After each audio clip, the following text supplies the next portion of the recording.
Phyllis, here's what we can see, and we'll just go in and show it to you. The plane, the nose section of the plane is directly below now that helicopter, a little bit to the right on the screen of that helicopter. The plane, what's left of it, is now directly below the helicopter, if we're seeing the helicopter on the screen. When the plane went down, it would appear part of it crashed into that large fuel tank, the southernmost of two fuel tanks which are sitting there. Apparently no problem with any fuel igniting, exploding, or leaking. At least we're not aware of it.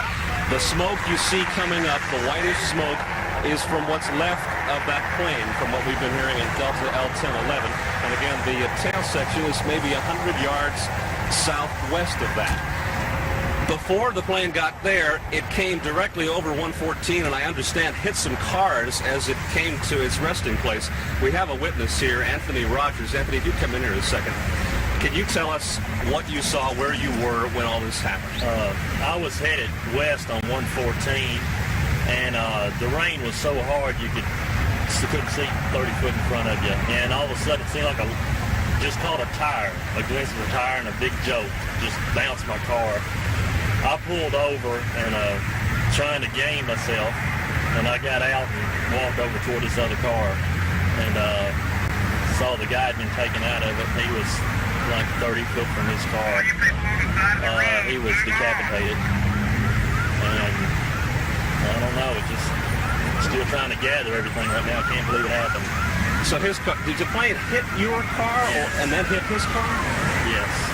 What happened? Did you see anything after that? I turned back and I saw just like a big explosion right over there. The ball of fire, the mushroom cloud.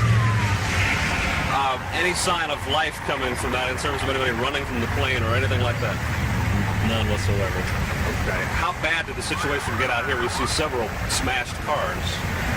As far as I know, my car and the other car over here is the only one that got hit. The other wrecks are just vehicles themselves hit each other. So the one man you say is an apparent fatality would be the only casualty out here as far as motorists. Is that right, as far as you know? Yes, that's correct. Okay, thank you very much. Thank you. Again, we'll just try to summarize what we can see, and from what Anthony has just told us, the plane apparently hit two cars as it came down, and then went over, smashed into that that large fuel tank, or at least part of the plane did. As you can see it, there appears to be a good-sized dent toward the top of that fuel tank.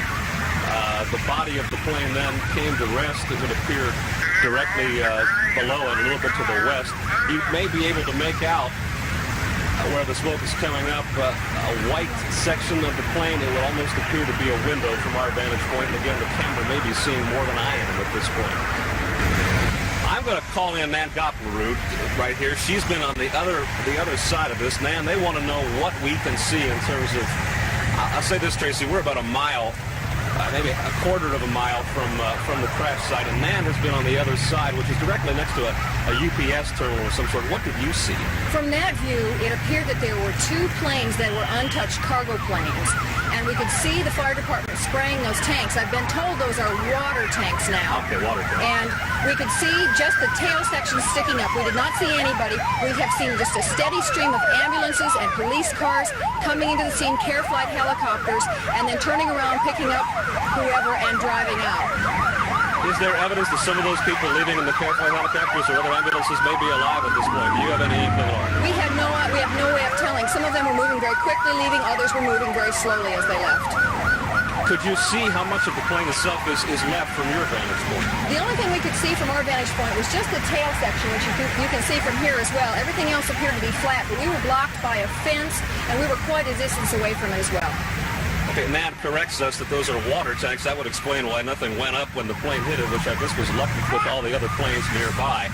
Well, let us emphasize what Gary Reeves talked about from above. There is a massive traffic jam out here. We've had a couple of cars, apparently, witnesses tell us, hit by the plane as it came down. One unconfirmed fatality. The man we were talking with said that the driver of that car was decapitated and taken off by ambulance. Both directions of 114 here all around the airport are a mess. There are ambulances trying to get in here. So unless I can't conceive of a reason why anybody who isn't an ambulance or police personnel who would need to be here, you're not going to see any more in person than you're going to see if you're sitting watching on television. Our picture is telling everything other than what we know about survivors. We've been hearing transmissions from DFW Tower that there are indeed mass casualties here. There's not much left of that plane. You can see that here. Tracy and Phyllis, I don't know what else to tell you at this point. We'll be standing by here. You'll probably get better information now from our people at Parkland and at the Delta terminal.